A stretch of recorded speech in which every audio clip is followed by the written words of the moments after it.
We're back with the Elevated Podcast. My name is Les Collegian. I am with Mark Gallo. We are. And we are today interviewing Rich Gendron with primary funding, not tertiary or secondary funding, primary funding. And we're looking forward to really getting to know you. Rich, I have to tell you, I know I've met you before. I don't know you. And I've been in EO 15 years. How long have you been? Just about 2 years. In January will be 2 years. Okay, so I'm really looking forward to get to this. These are always a little more fun for me when I have no idea no clue. Is this guy even cool? I don't know. Yeah. So of course he is. So Rich, if you don't mind, just give us start us out by giving us a little bit about your journey, how you got into this and into EO. Into your business. I'm sorry. Yeah. So my name's Rich Gendron. I've been born and raised in San Diego. Spent most of my time living out in North County. Prior to joining primary funding, I spent most of my years in commercial banking on the credit risk management side of things. So pretty boring from that perspective. Yeah. I've always had a bit of an entrepreneurial itch, and I thought I was going to be this real estate investor. Things didn't go necessarily according to plan there. Ended up having kids a bit earlier, chose like a steadier path, but it wasn't anything that was like really like fulfilling for me. Had an opportunity to join primary funding about 10 years ago. I had a mentor at the bank. His name is Jason Severson. He took over primary funding and brought me over to sort of head up operations and credit risk management. It was a great opportunity for me to be able to use my skill set in banking and finance and try to do something a bit entrepreneurial because he lets me sort of do what I want to do. And so I wanted to make a bigger impact on the organization that I was with. Didn't have any ideas of what it would lead me to, let alone purchasing the company, but I ended up joining the company and really helping it grow and ended up buying the company just over 3 years ago. Been running as CEO president for the past 5 years. Okay. So go back to you started, first of all, you mentioned wanting to be a real estate investor and that not working out. But what? Something didn't work out in business? What a shock. Strangest thing. How does that work out? Yeah. So it was a first. Yeah. So you're right. The first person we interviewed had a problem. So with, when were you doing that? And when did the shift take place? Give us a little more depth in the history. Yeah. So, my first foray into real estate was buying a house out in Murrieta, California when the market collapsed in 2008. I was working at the bank, spent a lot of my time doing commercial underwriting and underwriting for real estate in particular. And I saw a lot of wealthy individuals doing that. And I'm like, look, this is something that I want to try to do. Ended up buying our house out there, had like a 3 to 5 year plan in order for it to sort of like potentially flip it, sell it, keep it, build a real estate portfolio. But then my wife ended up getting pregnant. I had a little bit more, I wanted to have more stability for my job and kind of put that on the back burner. Wanted to keep the house, but we wanted to move closer to family. So I ended up selling the house, which was one of my bigger regrets because it really prevented me from sort of building the real estate portfolio that I was in. But also seeing that downturn in the market and what really took place while there was a lot of opportunity, being a bit newer and limited on capital at the time, I was like, how am I going to do this? And with a family on the way, I decided to sort of go the safer route. It's still something I'm interested in, but at the bank too, I got to get exposed to so many other industries and things that interested me more. And so I sort of made a pivot from the commercial real estate or real estate investment world to like, okay, like there's another avenue here for me to be able to grow and learn as an individual and try to just grow a business. I was really fascinated by that aspect of it. The more I got into like commercial and industrial underwriting, really like lit another fire under me. Like, how can I grow and scale a business? Yeah. Underwriting. I mean, how do you get into that niche? That's a great question. I kind of fell into it. Sometimes it's not about like what you know, it's the people you know, and Right. they believe in you. Somebody guided you down that path a little. Yeah, I was hired out of college. I started working for U.S. Bank on the retail side. Absolutely hated it. It was soul crushing. Just I don't really know many people that get into underwriting. Like, wow, this is really a passion of mine. Wasn't it? So I was at U.S. Bank, just feeling terrible about my decisions. I was like, why am I doing this? I was actually working at Costco at the time. I had way more time. So, college working at Costco with my buddies in the tire shop, and it was far more enjoyable. But, I met somebody and he was like, yeah, banking's a good path. And, here's what it looks like for me. And I said, look, I graduated college. I went to Cal State San Marcos, and I was like, let me try to see what this looks like to me. I can't just work in the tire center for forever, and there's limitations at Costco. So got into it, absolutely hated it. My wife was in grad school and was actually a teller at California Bank and Trust, and they had an opening for a loan assistant. And I was like, look, anything to get me out of retail and into commercial, because that's where I had interest. I'm like, let's go do it. So I'll take a step backwards there. But I was interviewing for it, and the person I interviewed with was Jason. And I was like, I like this guy. I'd rather work for this guy. And so I got in as like a loan assistant, but he saw potential in me and kept pushing me down this credit analyst path. And so it had a lot to do with him more so than me, but I was helping. Like the job as a loan assistant was pretty like paper push. Yeah, it's paper. Yeah, sure. And I was like, all right, there's got to be something else. And so he was just a huge advocate for me and sort of helped guide me down that path. I think it's so important. I mean, this day and age, right? For us, for you to find your passion, to find your rudder, especially as a young man graduating college, like even for my kids, it's like, how do you find that rudder? Like, where do you find those guys? And so it's great to hear that somebody kind of you saw it, you fostered it, and that's awesome. I'm glad to hear that. Yeah, I can't say like I was absolutely thrilled. No, better than the other one. It was like, why not try something new? Yeah. Like, how else can I continue? We're all at the list. Yeah. And for me, it was all about like, how do I add the most value to the organization that I'm with? And then also, how do I grow personally? And that offered a lot more growth because the exposure and underwriting was just massive. And so I got to learn about so many different industries, so many different individuals, to the people behind the businesses. And that was like really fascinating to me. So me clinging onto that more so than the formality of the underwriting, but like learning the company story, because you get financials and it's like, it means nothing without context, where I get to hear the story behind it. And that was like absolutely fascinating to me. And that's why I fell into it. And that's your special, like that's your superpower now. I know I've golfed with you, not as well as you, but I've golfed with you. And I know your superpower is really kind of looking inward at who they are and the financials, and let the financials tell the story. And it's really cool. Yeah. I mean, we've seen, and, I learned a lot from Jason with this, but companies that have downturns, but you get to learn about the management, the individuals behind it, and, them telling their story, and then for me to be able to say, okay, how do I have the story sort of match the financials and sort of like, I guess, provide the context behind the numbers. Right. And that's what I really enjoy from a storytelling standpoint in our underwriting. I have to ask too, because this is so before the cameras were rolling, we were talking a little bit about, the challenge of underwriting and people that, when you don't need money, it's easy to get. Yeah. Right. When you need it, it's virtually impossible. And I will say that there was a time years ago for me where I was really screwed up. Like I needed cash and I did not have it. And it was just really more about debt consolidation in that situation. And my numbers did not look good as a business. This was maybe like 2012, I would say, somewhere in there. And a gentleman from a bank, and he's kind of, and this is getting somewhere because it's kind of sounding like where you're at, where he was like, look, I know this guy. I know he's going to pay. I know he has the ability. It just he needs the go ahead, and went to the CEO of the bank. And it wasn't Mechanics Bank. It was a different, I can't remember the bank now. They shifted, but long and the short of it is this guy made that happen. And no wonder Wells Fargo back. No, they would not in a million years would they touch me. Don't you would? Yeah. So this is where I'm going with that long drawn out. So a guy took a chance. Yeah. Do you find yourself, because I do think that context is important. Mm-hmm. And you kind of have this godlike control by that signature. Can you get the loan or not? Do you find yourself in that position often where you're really having to step back and look at context, of individuals? Maybe they don't on paper look good, but they can make it happen. So where are you with that? And how do you handle that? I mean, character is one of the most important things when it comes to underwriting. It's one of the 5 C's. And so, but you get into situations to where it's like, you're making a business decision versus a credit decision. And I think that's what I really enjoy about running my business. At the bank, everything is very formulaic. It's got to fit into a box. It's got to meet these like policies and procedures. And it just didn't align with us because, again, like you can understand the story, but sometimes the banks, they look at what you've done historically. They're not looking at what you have going forward.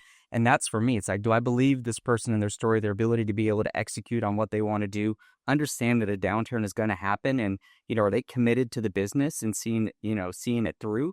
And for me, that's stuff that I cling on to. And so character is pretty important. When I was newer into banking, we were able to make credit decisions much, earlier on. As banks have grown, it's all consolidated. You don't have like the neighborhood, credit, administrator making a decision anymore. It's all going up to LA or going up to New York. And so it makes it harder for smaller businesses. And, business owners trying to gain access to capital. And so that's why I find so much value in what we do. And I can make those decisions based upon character. And that's usually a big mitigant for us. If there's some other, credit risk, we look to the character of the individual, and do we feel like that we can make a bet on them? Got it. Yeah. How big is your organization now? So we have 13 employees, looking to hire our 14th employee. The company, we're actually going to be celebrating our 30th year in business next year. So a huge accomplishment. We've been in San Diego. Our founder, Patricia Burns, started the company, just a woman entrepreneur in the space, which was unheard of at the time. And so just trying to carry on her legacy, kind of a lifestyle company back then for her. And now we have some ambitions for growth and trying to add to staff. And it's been a lot of fun. Yeah. And what made you all of a sudden, that takes some cojones, I guess, to just buy the business and take on that torch. What was the deciding factor for you? Like I said, I've always been entrepreneurial, and I want to take risks. I felt a bit tougher with a family and trying to figure out, how do I play it safe and earn, but how do I go after something that I believe in that really scratches, my itch. And, I was running the business as president and CEO as is, and I saw the success that we had. Didn't realize I was part of Jason's succession plan when he had brought me over about 10 years ago.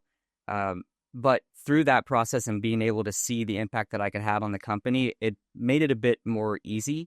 Also had some great terms on the buyout of the company that I felt very fortunate to have as well. And so it seemed like a no-brainer for me. Any mistakes that you would change from that purchase, or any things you would have done differently? Things that you might teach us in that type of transaction? Maybe not from the purchase standpoint. I think, trying to set myself up better financially in advance of it, maybe could have given me an opportunity to structure something different, but the terms were just so favorable that I wouldn't say that there was anything I would do differently. Right now, though, I do feel like I have all my eggs in one basket. And so that whole sort of like real estate investment piece, like I wish I would have not had all my eggs in one basket and looked to do some other things with, outside of the current business, just to sort of build my own personal balance sheet. But I'm committed to it and just sort of leaving everything in the company to help fuel the growth. But it does feel like I got all my eggs in one basket. I feel like that's most business owners, though, right? I mean, When you look at a business owner, stereotypically, their largest single investment is their company, right? And I mean, but here's the thing, right? If you can't invest in yourself, who can you invest in? Absolutely. So, for sure. No, it was a gamble on myself. I think there's always that sort of imposter syndrome that creeps in, particularly not being the founder of my company. Even when I was tapped to be CEO and president, I'm like, well, why now? And why me? And I think that's the thing that I've been trying to overcome the most, is just like, no, I am enough. I'm positioned well to do this job, and building that self-belief, because a lot of times it's been like this external thing where people have tapped me for these things, and it's trying to build that internal belief in myself that I am capable of doing these things. And I think, I just kind of accepted these things along the way, and have been very lucky. But at the same time, I've really been trying to build like my own personal belief in it, and it's helped. EO's helped me with that a ton, especially within my forum. So. Yeah, I mean, you're amongst good company, because I don't think I know one person in EO that hasn't had imposter syndrome. We talk about it all the time, and unless you're completely narcissistic egomaniac, which I don't know anyone like that out here, except Mark. I know what your problem is. Yeah.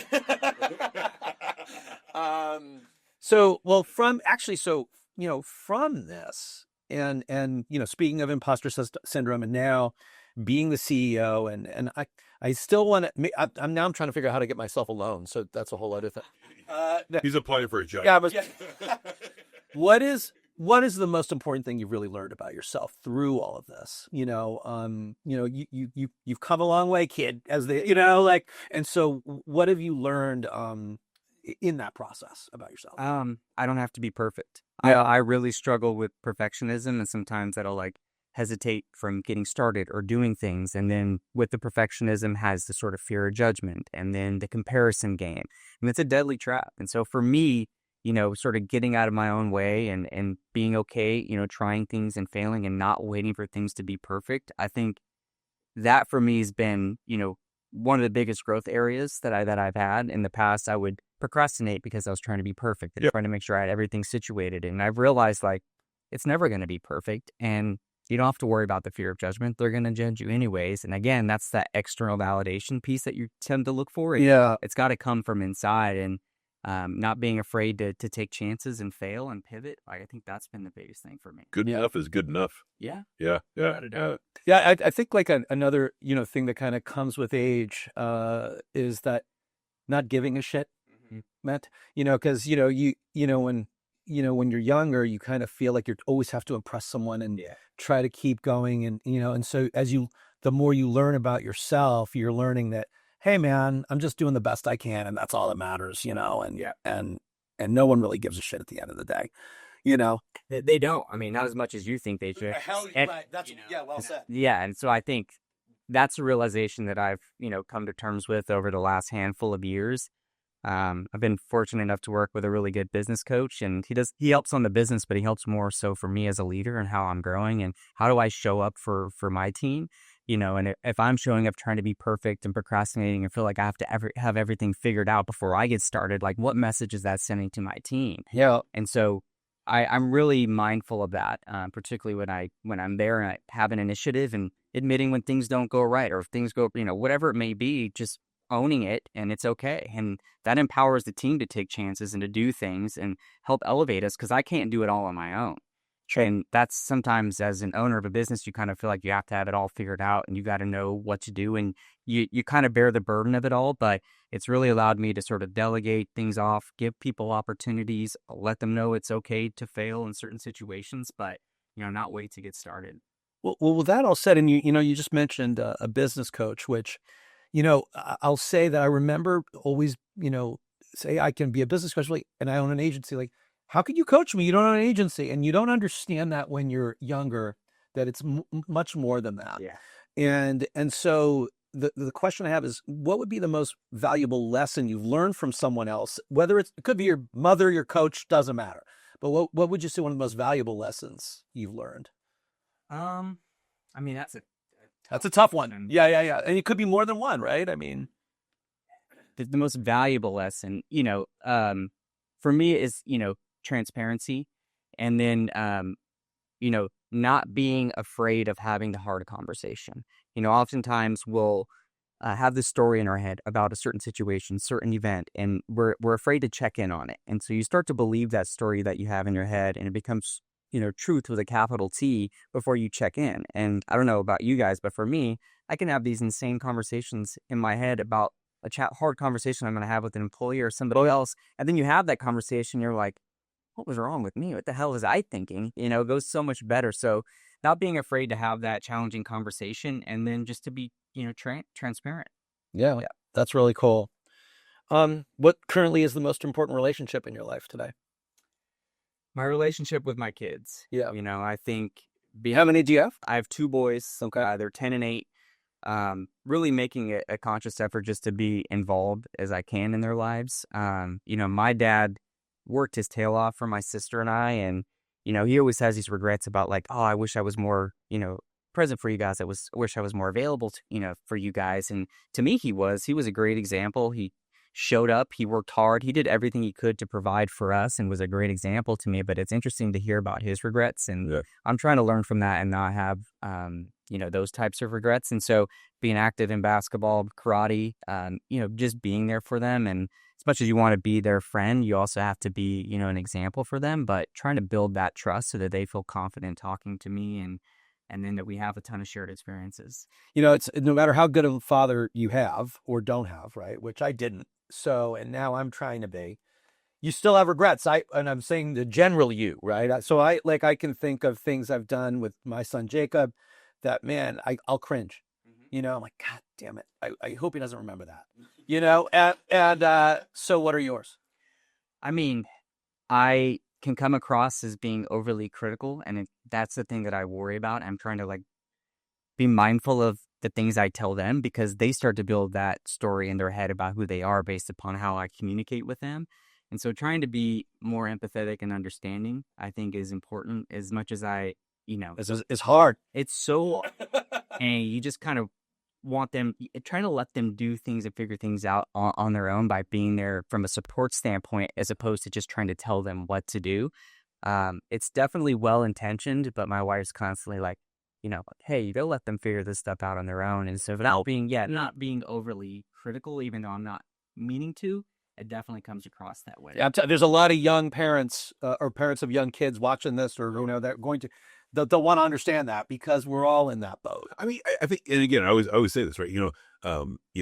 Raising children, we tend to try to raise our children to the opposite of what we felt we lost, right? We never had, and that's always so hard to realize that. And yet, I'll always take a step back and go, I'm pretty stoked with where I'm at in my life. Yeah. Why am I robbing my children of all the BS that my parents put me through to get me to the space I'm in today? It's such a weird balancing act, and yet, still trying to manage the relationship with our business, still trying to manage a relationship with our spouses.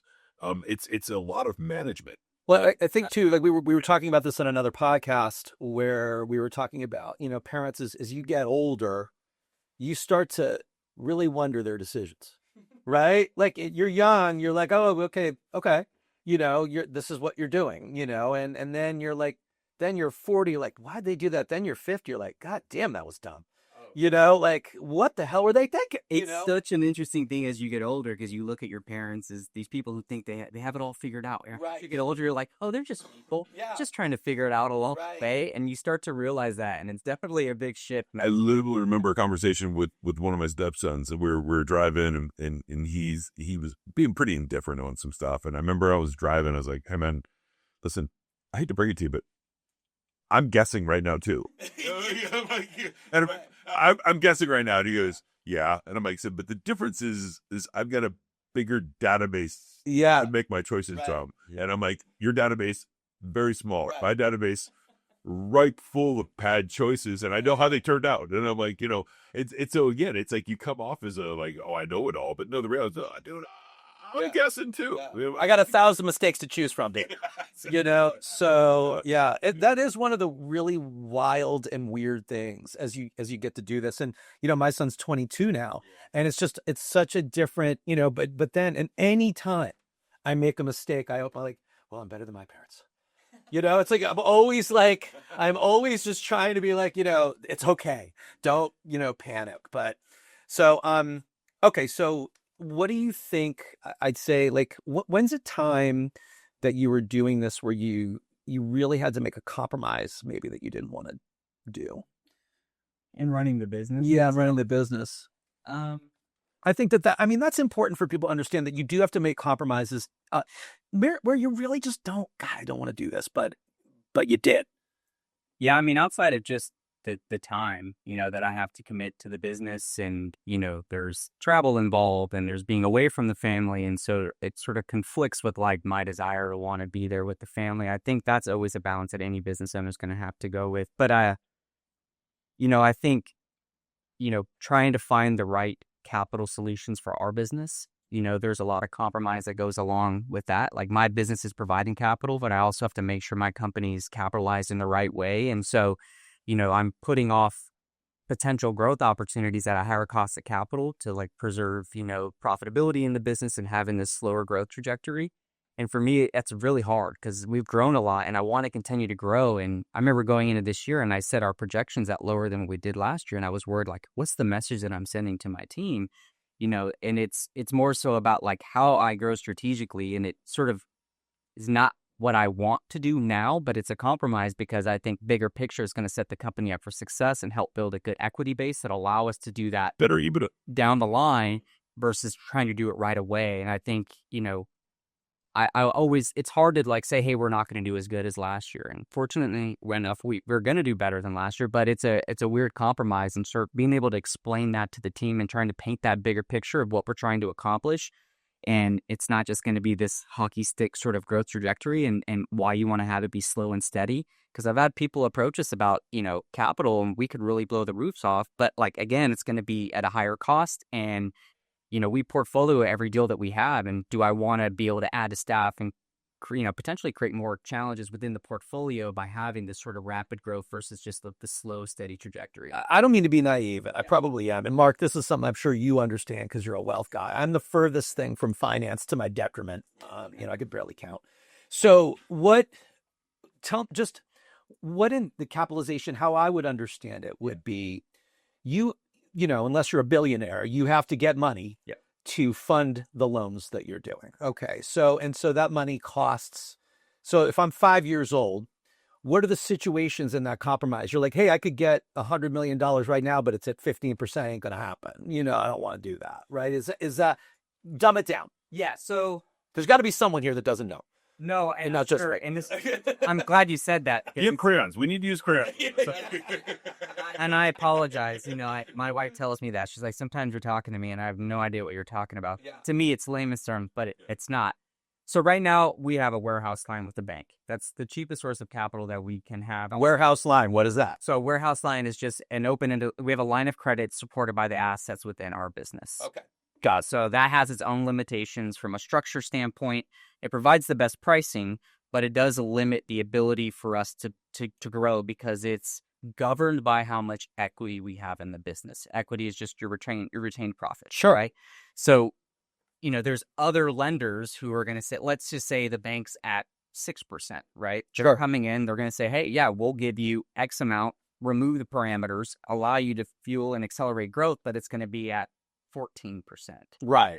And so that sounds very appealing, right? Not to me. I mean, it does, right? Because if you can achieve scale, right, you could probably capture some of that margin down the line. Got it. I'm in a higher cost business anyways. Like I can't pass that cost on to my client. Sure. Already being higher priced. So being mindful of what that will do to margin and really sacrificing sort of the rapid growth for the slow, steady, growth that allows us to retain profit and grow incrementally with the bank has just been a big compromise. Just mainly because I've seen so many companies in our space go that other route and they're growing. I don't know how well they're performing. And I think that's the, problem when you're looking and you're playing this comparison game that you get into. And so trying to just be confident in the decisions that I make. And I know I'm not going to make all the right decisions, but being confident and saying like, look, this is the right strategy for the company now, even though the growth is slower than what maybe that I would like, or maybe what the, employees would like to see, because their success is,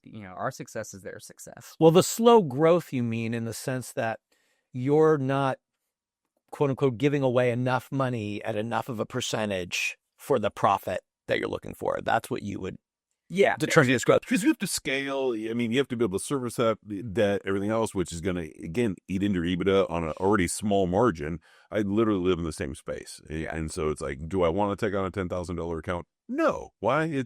It's the same amount of work to service a $10,000 account as is a $10 million account. No offense, it's the same in my industry too. I mean, it really, it's a problem. Somehow the people that give you the 10,000 want more support than the 10 million, Yeah, and I don't know why. But yeah, it's the 80-20. Yeah. I mean, it's again, this is where you have to have that internal self-belief in your strategy and your approach, and it's easy to second guess that or question it. And there's times where I'm like, I have a deal that I like, but it doesn't fit within the parameters that the bank wants us to do. And I'm like, damn it, like I want to do this deal. And so we either have to fund it with our own equity or turn the deal down. And so, but if I had the other higher expensive capital, I'd be like, yeah, we could do it. And so there's always that tug and pull where you feel like, okay, I can get outside of the bank's sort of rigid parameters and accelerate some of the growth, but it's going to come at that cost. And so try to find a workaround for that is kind of what I'm working on now. So, I mean, and I love this, right? I love this whole conversation right there. You're obviously a problem solver from that standpoint. What do you think your superpower is? When you think about like what differentiates you from another funding? I mean, what is your superpower? I'm taking notes here. Yep. So for me personally is the ability to be able to connect and listen to people. Our company culture is absolutely important to us, and that's my job as CEO and president to make sure that we maintain that company culture. And so that is obviously everyone's going to say they're relationship oriented, but that's really who we are. And it's because of the approach we take in working with our clients. Like we don't want to be consultative, but it requires that because you have a lot of good business operators who are good at what they do, but they struggle from a financial standpoint. And we're able to add value there, but you can't do that unless you can establish rapport, build connection with people, and that comes through listening. Yeah, and find out what makes them tick. Yeah. Right? If it makes them tick, it's like if they're a shrill business owner, it's like you probably don't want to have them. If you're going to take on like that Trump in the stance of like, I'll just bankrupt it and go into the next thing, then that's a big loss, right? Yeah. Yeah, and our chief credit officer at the bank used to always, and he says, ask your your prospect or your client, like what keeps them up at night. Yeah. Right. Yeah. And so just trying to understand what their biggest concerns are. It's like, if you can understand what that is, and maybe you have a solution, maybe you don't, maybe it's something we can do, but like we're honest from that standpoint. If we get a company that comes in and they don't have enough margin to absorb costs, like we're probably passing on that deal, because I don't want to be transaction based. And if they don't see the value in what we're bringing to the table, like that relationship isn't going to go well. Yeah. Well, and speaking of keeping you up at night, right?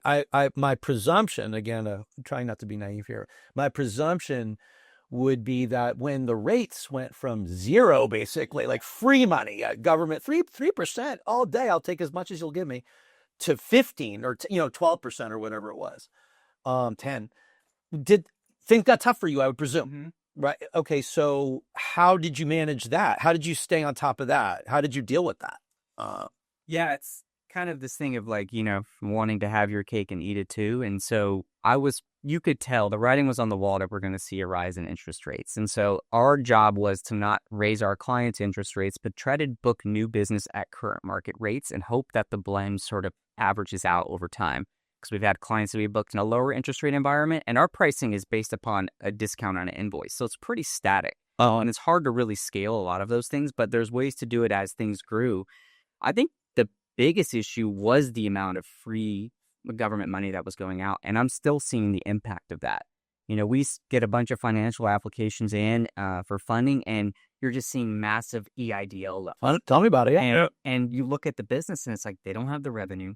They don't have the asset base. Like, how are we going to lend into this situation? And so, Better yet, how'd they get the EIDL if they don't have the? I mean, I had a company the other day that was doing, just under $3 million, and they got a $2.5 million EIDL loan. And I'm like, based on what? And it's tough. This is a subsidized loan that's going to be, basically capital injection into the business over time. Yeah.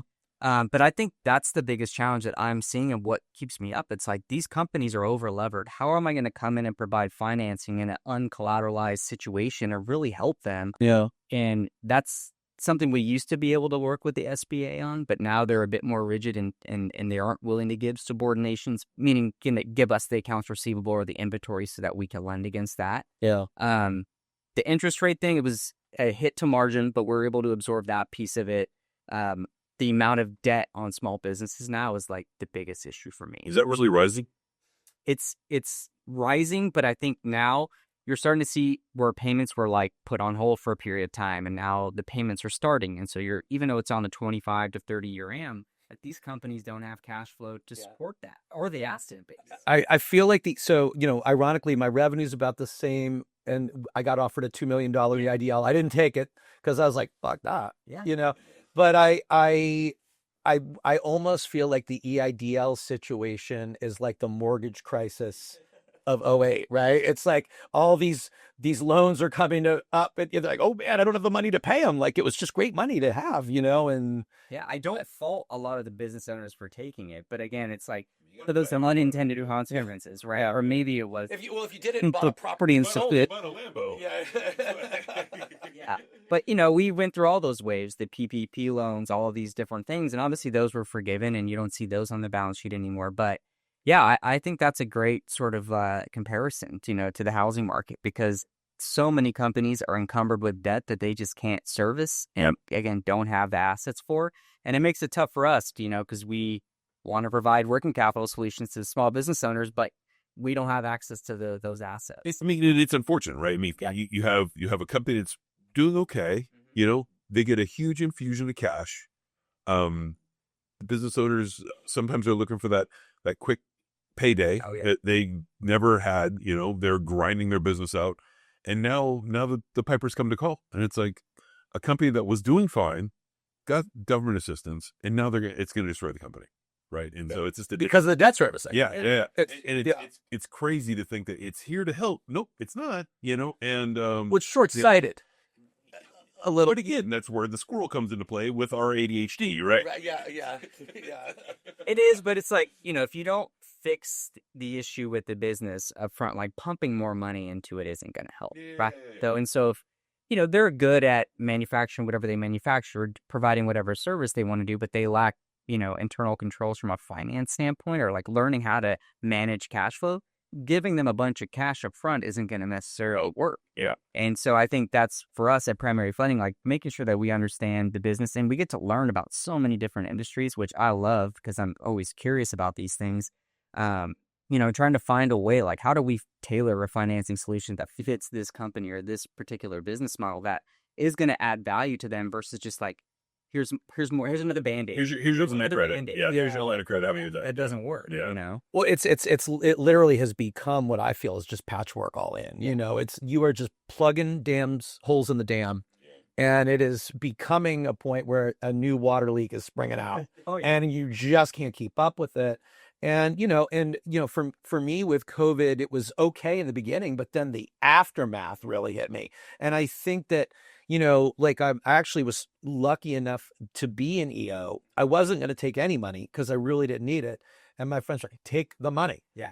Like, just hold on to it or don't spend it, but take the money. And I did. And it really worked out because there was a down slope, but it was it really started to affect me like maybe 2 years after. It wasn't, you know what I mean? And that was when it was completely unexpected to me. Yeah. It was Delayed. Yeah. Yeah. So I don't know. You live, you learn. Yeah. So, now, today, here we are. Where are you thinking, and what do you think the trajectory? Before I ask this, I want to get your Kreskin on the market in general of interest and where you think it's going. Because why not? Yeah. Let's take advantage of that for everyone. Let's find out from a pro. Yeah. But then from that, I'd like to know what you think the trajectory of your business is in the next 3 years and where you want to be. Yeah, I think, the overall rate environment, it's very cyclical. So obviously, I think we're going to hit a downturn. It probably won't get to where it was historically. I mean, getting down into the, 2s and 3s is just unheard of. Yeah. I think Healthy. No, I mean, and again, we're talking about like, and I don't want to get into the weeds and too technical, but it's not like the same as your mortgage rate, what's being offered out in the credit markets. But just to use prime as an example, you'll probably see prime settle within the low to mid 5s for a period of time. And history has proven that out. And so I kind of see that's where rates are going. And I think that's a stable place. And it's, a reasonable cost of capital, for businesses to absorb. So that's where I see the interest rate environment going. I predict we'll probably get at least another rate cut by the end of the year. And so that'll get us down to about 7, but it's going to be a slower, we saw it ratchet up quickly. Yeah, real quick. It's going to be a slower unwinding based upon my experience. Are the loans and mortgage similar or no? Okay. Yeah. One's they have the SOFR or they have the prime rate, which is dictating, commercial credit markets. And then you have the treasuries, the yields that are dictating mortgage rates. So it's like a 10-year note. Yeah. What is SOFR? Is that a band? Yeah, it is. It's a hairband. Rich and I remembered stuff. No, it's this. It used to be called LIBOR. Yeah. Okay. And they switched it, and it's boring. Okay. You're like, I'm an underwriter. Yeah, we want to keep people's attention on that. Yeah. You don't start talking super. Yeah. Able to pay attention to anything. Okay, so where are we in 3 years? So in 3 years, my hope is that we're able to continue this steady growth. I do have a plan to sort of add additional capital to the business that's not going to be as expensive through like a subordinated debt facility that'll allow us to really take advantage of the opportunities we're seeing in the market. So the ability to be able to stretch outside of the bank parameters should allow us to grow. And, we grew 30% last year. I think this year is going to be about 10 to 15. And I'd like to see us reach in 3 years, $6 million in top line revenues, the growth. And so that would require us to have, a book of about 20 million or so. Got it. Yeah. Got it. And then where is Rich in 5 years from now? That's a question I keep asking myself. Well, kids will be 13 and, Yeah, I have this goal of retiring by the time I'm 52. I'm 44 now. So I kind of have this 8-year run. I'm kind of torn on the idea. Like, I would like to grow the business and get into a position to be able to sell it. There's a lot of banks in our market looking for an alternative lending arm to bolt on. Or we could be, there's other bigger companies like ours that see us as maybe synergistic, or we capture enough market share to they would want to roll us up. I'm torn on that because it's been a family-owned business with Patricia Burns and then on to her stepson, Jason. for me, like trying to find somebody to pass that along to and do the same thing that's been done for me, I'm torn on what I want to do with that. So the short-term plan for me is to try to grow the business to a size that would result in an exit and require me to probably stay on for a period of time to help, manage it. But that would be sort of the dream scenario for me. And whether that's in 5 years or 8 years, that's what I'm marching towards. And I've been operating like, okay, build the platform. You have to have value outside of just the portfolio itself. So continue to set the company up as if it's going to be sold. And if it doesn't, it doesn't. But that's the path that I'm trying to march on right now. Yeah. Well, the good news is whichever way you choose, you're not wrong.